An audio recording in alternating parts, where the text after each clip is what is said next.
ఆకాశము తర్వాత జలం, ఆ జలము తర్వాత భూమి వచ్చింది. అందుకని ఆపస్సు అంటే జలం. ఈ ఆపహ చాలా ముఖ్యమైనటువంటి భూమిక మనకు. ఏ పూజ చేయాలన్నా ఈ 9 రోజులను ఏమంటారు? మీరు అమ్మవారిని పెడుతున్నారా అనరు, కలశ స్థాపన చేస్తున్నారా అంటారు. అంటే కలశ స్థాపనమే అమ్మవారి ఆవాహనం. కలశస్య ముఖే విష్ణు, కలశము యొక్క ముఖములో మహావిష్ణువు ఉన్నాడు. కంఠే రుద్రాస్సమాశ్రితా, 11 రుద్రులు ఆ కలశము యొక్క కంఠములో ఉన్నారు. కంఠే రుద్రాస్సమాశ్రితా మూలే తత్ర స్థితో బ్రహ్మ, ఆ కలశము యొక్క మూల భాగములో బ్రహ్మదేవుడు ఉన్నాడు. మధ్యే మాతృగణా స్మృతా, 7 మాతృకలు ఆ కలశ జలముల మధ్యలో ఉన్నారు. మధ్యే మాతృగణా స్మృతా కుక్షౌ తుసాగరా సర్వే, ఆ కలశం యొక్క కుక్షి భాగము, కడుపు భాగం ఉంది కదా, మధ్య భాగం, అందులో సర్వ సాగరములు ఉన్నాయి. సాగర జలములన్నీ అందులో నిక్షిప్తములై ఉన్నాయి. కుక్షౌ తుసాగరా సర్వే సప్తద్వీపా వసుంధరా, 7 ద్వీపములు కలిగినటువంటి సప్తద్వీపవతి అయిన వసుంధరా భాగము, భూభాగం అంతా ఇక్కడే ఉన్నది. భాగము కాదు, భూమండలం అంతా కూడా ఉన్నది. సప్తద్వీపా వసుంధరా ఋగ్వేదోధ యజుర్వేద సామవేదోహ్యధర్వణ అంగైశ్చ సహితా సర్వే కలశాంబు సమాశ్రితా. ఈ కలశ జలము, అంబు అంటే జలము, ఈ కలశ జలములోనే సమస్త తీర్థములు, సమస్త దేవతలు, సర్వశక్తులు, సర్వమంత్రములు ఇందులో ఆవహింపబడి ఉన్నాయి, ఆవాహనము చేయబడి ఉంటున్నాయి. అందుకని ఈ కలశము అన్నింటికీ మూలము. గణాధిపతి పూజ అలా స్మరించగానే కలశం ఉద్వాహ్య, కలశమావాహ్య, కలశే కలశస్య ఉపరి హస్తం నిధాయ, ఇవి చెప్తాడు. భార్య ముందు చేయబెట్టాలి, ఆ చెయ్యి మీద భర్త చేయబెట్టాలి. ఇలా 2 చేతులు, 2 కుడి చేతులు, కలశస్యోపరి హస్తం నిధాయ అని అప్పుడు ఘంటానాదనము వాదనము చేసి ఈ కలశ మంత్రము పూజాత్మకంగా చేస్తారు. చేసి ఏం చెయ్యాలి? కలశోదకేన దేవం, మనం ఏ మూర్తిని స్థాపిస్తామో దానిలో ప్రాణప్రతిష్ఠ చేస్తాం.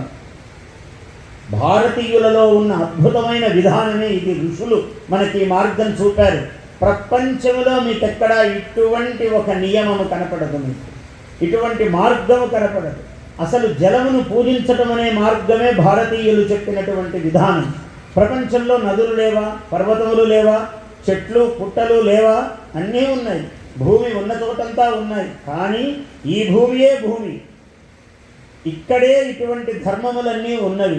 ఈ ప్రపంచంలో ఎవరైనా పాటిస్తారంటే వాళ్ళు భారతీయుల్ని అనుకరిస్తూ వాళ్ళు కూడా మహాత్ములు అవుతున్నారని అర్థం. ఇది భారతదేశంలో ఈ భూమిలో ఉన్నటువంటి గొప్పతనం. కలశోదకేన దేవం, ఆ మూర్తిని, ఆత్మానం పూజ చేసేటువంటి దంపతులు, ఆత్మానం పూజా ద్రవ్యాన్ని చ సంప్రోక్ష్య, పూజా ద్రవ్యములన్నీ కూడా సంప్రోక్షణము చేసి, అంటే ఎలా ఉండినా అవి ఆ సమయంలో పవిత్రితములు కావాలి. పవిత్రములు అయితేనే నీవు ముందు ఆచమ్య కేశవాయ స్వాహ, నారాయణాయ స్వాహ, మాధవాయ స్వాహ, స్వాహాకారములు 3 అన్ని నమశబ్దములు. తర్వాత గోవిందాయ నమః, విష్ణవే నమః, మధుసూదనాయ నమః, 24 నామధేయాలు వ్యాస భగవానుడు మనకు ప్రసాదించాడు. ఈ నామధేయాలు ఇట్లా 3 పర్యాయాలు ఆచమనం చేసి మళ్ళీ చెయ్యి శుద్ధి చేసుకుని, ఆచమనానికి ముందు కూడా హస్తౌ ప్రక్షాళ్య, చేతులు ముందు కడుక్కోవాలి.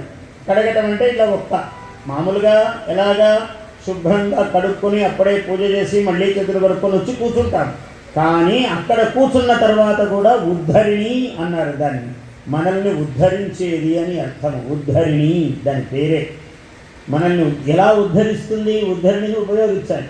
ఆచమనం చేస్తే మనల్ని ఉద్ధరిస్తుంది. అది ఏమీ లేకుండా ఉన్నాం అనుకోండి, పూజ లేదు, పురస్కారం లేదు, నువ్వు ఎట్లా ఉద్ధరింపబడతావు? మార్గం ఏమున్నది నాయన? కాబట్టి ఇవి చెయ్యాలి. పూజా ద్రవ్యాన్ని సంప్రోక్ష, మొట్టమొదట ఆచమ్య కేశవాయ స్వాహ, నారాయణాయ స్వాహ, 3 స్వాహాకారాలు, అన్నీ నమశబ్దములు. ఇలా ఆచమనం చెయ్యాలి. ఆచమనాత్ శుద్ధి, ముందు మనం శుద్ధి కావాలి, అందువల్ల ఆచమనం చేస్తున్నాం.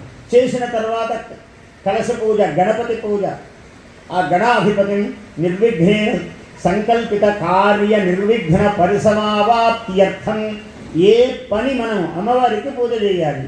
ఈ 9 రోజులు నవాహ్నిక దీక్ష సక్రమంగా జరగాలి కదా, దానికి ముందు గణపతిని పూజ చేయాలి. స్వామి, ఈ 9 రోజుల కార్యక్రమము సక్రమముగా నిర్విఘ్నముగా జరిగేటట్లు అనుగ్రహించు. ఆయన అనుగ్రహం ఉంటేనే ముందుకు సాగుతాం. అందువల్ల మహాగణాధిపతిని ధ్యాయామి, ధ్యానం చేస్తున్నాం. ధ్యానం సమర్పయామి, ఆవాహయామి, ఆసనం సమర్పయామి. నన్ను ఇక్కడికి పిలిచారు గురువుగారు, రండి రండి అని అక్కడి నుంచి స్వాగతం చెప్తున్నారు. ఇది ఆవాహనం. ఆసనం సమర్పయామి, కూర్చోవడానికి ఆసనం ఉండాలి కదా, అప్పుడు కదా నేను మీకు 4 మాటలు చెప్తాను. నన్ను అక్కడ నిలబెట్టి మాట్లాడండి గురువుగారు అంటే ఎలా మాట్లాడతాను, ఎందుకు మాట్లాడతాను అంటే మనము చూపే గౌరవాన్ని బట్టి, ఆదరాన్ని బట్టి మనస్సు అక్కడ ప్రసన్నము కావాలి. మరి భగవంతుడు ఆయన, మనం ఎంత ప్రసన్నం చేసుకోవాలి.